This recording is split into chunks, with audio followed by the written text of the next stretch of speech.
Mutton kurma தேங்காய் பால் சேர்க்காம nuts பால் சேர்த்து ரிச்சா க்ரீமியா செய்யலாமா?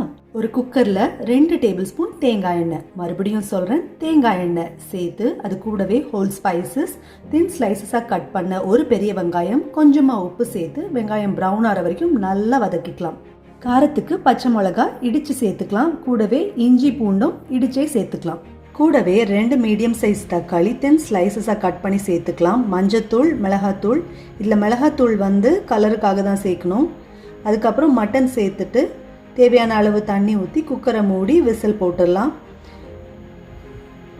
மட்டன் வேகிற அந்த கேப்பில் ஒரு 10-15 பாதாம் அது நல்லா சுடு தண்ணியில் ஒரு 10 மினிட்ஸ் ஊற வச்சு பீல் பண்ணி எடுத்துக்கலாம். கூடவே ஒரு 5 கேஷ்யூ நல்ல ஒரு ஸ்மூத் பேஸ்ட்டை அரைச்சி எடுத்துக்கலாம். இப்போ ப்ரெஷர் ரிலீஸ் ஆன உடனே இந்த பேஸ்ட்டு சேர்த்து கிரேவியை நல்லா கொதிக்க விடணும். கடைசியாக மல்லித்தழை சேர்த்துட்டு ஸ்டவ் ஆஃப் பண்ணிவிடுங்க. செஞ்சு பாருங்கள், உங்கள் வீடே மணக்கும்.